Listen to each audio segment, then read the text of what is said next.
नेताजी सुभाष चंद्र बोस। मुझे ये देखकर बहुत दुख होता है कि मनुष्य जीवन पाकर भी उसका अर्थ समझ नहीं पाया है। यदि आप अपनी मंजिल पर ही पहुंच नहीं पाए तो हमारे इस जीवन का क्या मतलब। आपको अपनी ताकत पर हमेशा विश्वास होना चाहिए, क्योंकि उधार की ताकत तुम्हारे लिए घातक हो सकती है।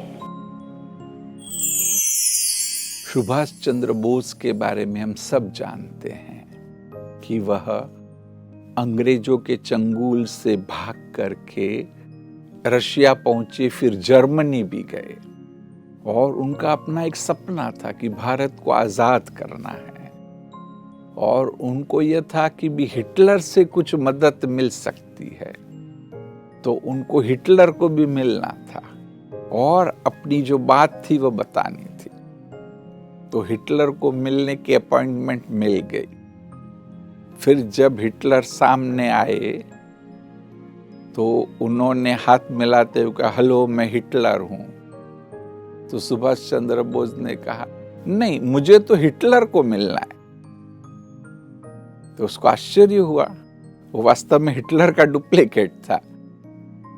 तो उसको आश्चर्य हो कि इसको कैसे मालूम पड़ गया।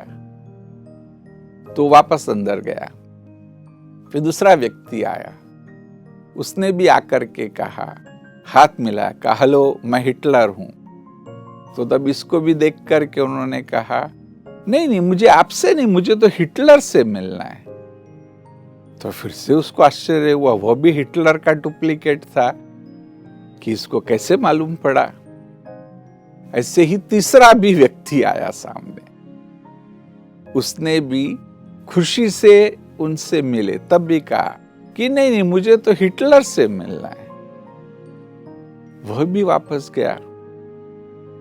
फिर एक व्यक्ति आया, उसने थोड़े रौब से कहा, बोलो क्या काम है, मैं हिटलर हूं। तो कहा हाँ बस मुझे आपसे मिलना है। फिर उनको पूछा गया कि आपको मालूम कैसे पड़ा कि भी ये तीन मेरे डुप्लीकेट थे। तो उन्होंने कहा, देखो बड़ी सरल सी बात है कि मैं आपसे मदद मांगने के लिए आया हूं और आप इतने बड़े हो तो आप मेरे से ऐसे बहुत नम्रता से बात नहीं करेंगे।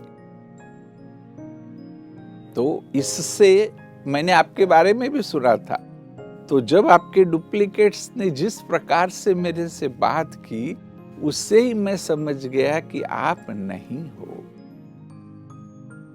तो यह महत्वपूर्ण बात है कि सुभाष चंद्र बोस, आप जानते होंगे, आज जैसे आईएएस होते वैसे लंदन से पास होकर के आए थे। बोले नौकरी की नहीं कि अंग्रेजों के अंडर में काम नहीं करूंगा मैं। और एक जिसको कहेंगे कि एक ह्यूमन बिहेवियर को भी जानते थे, इसीलिए तो सफलतापूर्वक भाग भी सके बहुत कुछ। कभी मैं आपको उनके बारे में और भी किस्से सुनाऊंगा कि किस प्रकार से कि भी सामने वाले के व्यवहार से भी हम जान सकते हैं बहुत कुछ।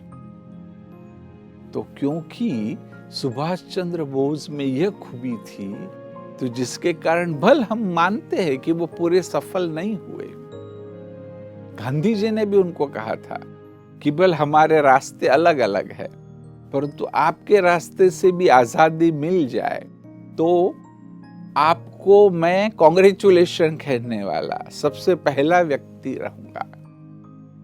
तो इस प्रकार से यह जो सत्य घटना है उससे हमें यह सीखना है कि ह्यूमन बिहेवियर में बहुत कुछ है। कई चीजें और भी हो सकती है, उनका उदाहरण मैंने बताया। परंतु जब कोई आपसे बात करता है और अगर वो ऐसे बैठा है तो समझ लेना चाहिए कि उसने अभी तक अपने आप को ओपन नहीं किया है। वो भले हाँ बोल रहा है, आप जो बोल रहे उसको वो सुन रहा है, परंतु उसका मन खुला हुआ नहीं है। वो अभी भी है ना, क्लोज है, अभी भी उसने अपने दरवाजे बंद रखे हैं। शायद आपकी बातों को अंदर में जाने नहीं देना चाहता है। कुछ तो उसके अंदर रेजिस्टेंस है, प्रतिकार है। ऐसे बहुत सारी बातें हैं कि ह्यूमन बिहेवियर से भी सामने वाले व्यक्ति को हम जान सकते हैं। ओम शांति।